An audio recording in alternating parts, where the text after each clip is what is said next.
Bismillahirrahmanirrahim. Assalamualaikum warahmatullahi wabarakatuh. Baik, bertemu lagi dengan saya Ibu Titin Sumarni yang akan melanjutkan perkuliahan kita, yaitu pada mata kuliah e-commerce. Oke, di sini saya akan menjelaskan sedikit tentang pengertian e-commerce. Nah, perkembangan teknologi informasi yang sangat dramatis dalam beberapa tahun terakhir telah membawa dampak transformasional pada berbagai aspek kehidupan, termasuk di dalamnya dunia bisnis. Kini saatnya era elektronik yang ditandai dengan menjamurnya istilah-istilah e-bisnis, e-university, e-government, e-ekonomi, entertainment, dan masih banyak lagi istilah sejenisnya. Nah, salah satu konsep yang dinilai merupakan paradigma bisnis baru adalah e-bisnis atau dikenal pula dengan istilah e-commerce. Sebagai bidang kajian relatif masih baru dan akan terus berkembang, e-bisnis berdampak besar pada praktik bisnis, setidaknya dalam hal penyempurnaan direct marketing, transformasi organisasi, dan redefinisi organisasi. Nah, pengertian e-commerce secara umum, elektronik e-commerce atau kita sebut dengan e-commerce dapat didefinisikan sebagai segala bentuk transaksi perdagangan atau perniagaan barang dan jasa, trade of good and service, dengan menggunakan media elektronik, sedangkan e-bisnis memiliki definisi yang lebih luas daripada e-commerce.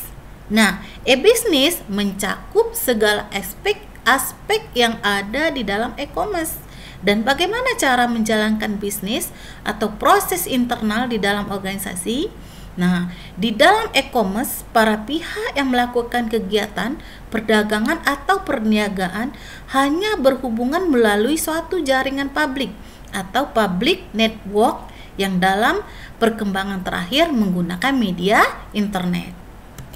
Nah, apakah e-commerce sama dengan e-bisnis? Kita lihat adalah beberapa orang menggunakan istilah e-commerce dan e-bisnis secara bergantian dengan satu konsep yang sama untuk mendefinisikan istilah yang cocok untuk mewakili konsep perdagangan secara elektronik. Namun, e-commerce dan e-bisnis memiliki pengertian dan konsep yang berbeda. Dalam e-commerce, teknologi informasi dan komunikasi atau disingkat dengan ICT digunakan secara internal dan eksternal organisasi, serta transaksi antar organisasi dengan individu yang berorientasi pada perolehan uang.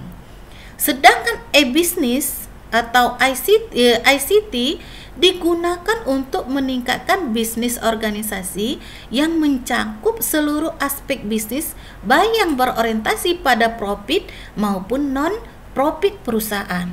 Nah, definisi yang lebih komprehensif dari e-commerce adalah transformasi proses dalam organisasi untuk memberikan nilai tambah kepada pelanggan melalui penerapan teknologi informasi.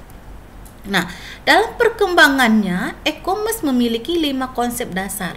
Di antaranya adalah yang pertama adalah otomatisasi, otomatik. Proses otomatisasi yang menggantikan proses manual atau konsep enterprise resource planning. Nah, yang kedua adalah integrasi. Proses yang terintegrasi yang akan meningkatkan efisiensi dan efektivitas proses. Konsep just in time, ya. Publishing, memberi jasa promosi dan komunikasi atas produk dan jasa yang dipasarkan, ya. Konsep elektronik katalog. Yang keempat adalah interaksi, pertukaran data atau informasi antar berbagai pihak yang akan menimbulkan human error, ya, konsep elektronik data interchange. Yang kelima adalah transaction atau disebut dengan transaction, kesepakatan antara dua pihak untuk melakukan transaksi melibatkan institusi lainnya sebagai pihak yang menangani pembayaran, atau konsep elektronik payment. Nah, keuntungan dan kelebihan e-commerce ini adalah keuntungan e-commerce yang pertama bagi konsumen, harga lebih murah, belanja cukup satu tempat. Yang kedua adalah pengelola bisnis, efisien tanpa kesalahan, tepat waktu. Bagi manajemen, peningkatan pendapatan dan loyalitas pelanggan. Kemudian kelebihan e-commerce adalah menyediakan harga kompetitif.